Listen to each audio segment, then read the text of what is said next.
আসসালামু আলাইকুম ওয়া রাহমাতুল্লাহি ওয়া বারাকাতুহু। ওয়ালাইকুম আসসালাম। সবাই ভালো আছেন? আলহামদুলিল্লাহ। والصلاة والسلام على سيد المرسلين وعلى آله وأصحابه أجمعين। আমি বইমারা উপজেলার বিপ্লবী ছাত্র জনতাকে শুভেচ্ছা জানাচ্ছি। আমি সাদিক কায়েম, আপনাদের এই সন্তান। আমি এই পাহাড়ের মধ্যে বেড়ে উঠেছি। জুলাই বিপ্লবে পার্বত্য চট্টগ্রামের সন্তানরা শুরু থেকে শেষ পর্যন্ত নীতি নির্ধারণ এবং মাঠ পর্যায়ের সমন্বয়ের সাথে যুক্ত ছিল।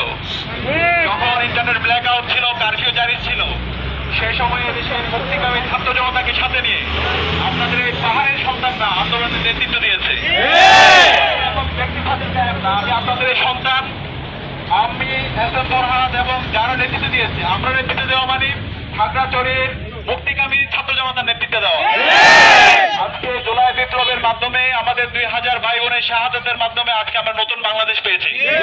গত 16 বছরে বাংলাদেশের ফ্যাসিবাদ কায়েম ছিল। বাংলাদেশকে একটি অকার্যকর রাষ্ট্রে পরিণত করা হয়েছিল। গুম, খুন, আইনাগর থেকে শুরু করে মানুষের উপর নির্যাতন, জুলুম করার মাধ্যমে আমাদের এই দেশের সকল সম্ভাবনাকে নষ্ট করা হয়েছিল। জুলাই বিপ্লবের মাধ্যমে আমাদের শহীদদের আত্মত্যাগের মাধ্যমে আজকে আমরা নতুন বাংলাদেশ পেয়েছি।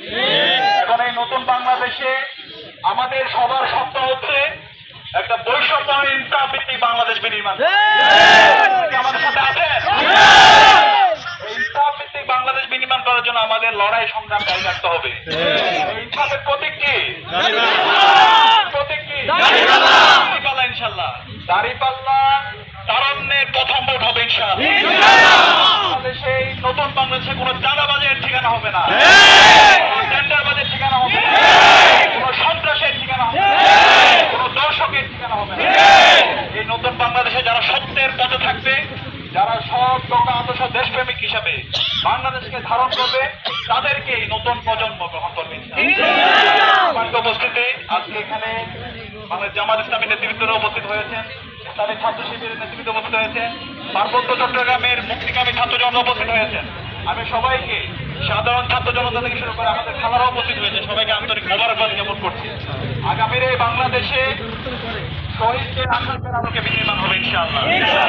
নতুন বাংলাদেশের এখানে কেউ যদি জুলুমের শিকার হয়, আমরা কথা দিচ্ছি ঢাকা বিশ্ববিদ্যালয়ের ছাত্র সংসদ, ডাকসু থেকে শুরু করে দেশের মুক্তিকামী ছাত্র জনতা তাদের পাশে থাকবে।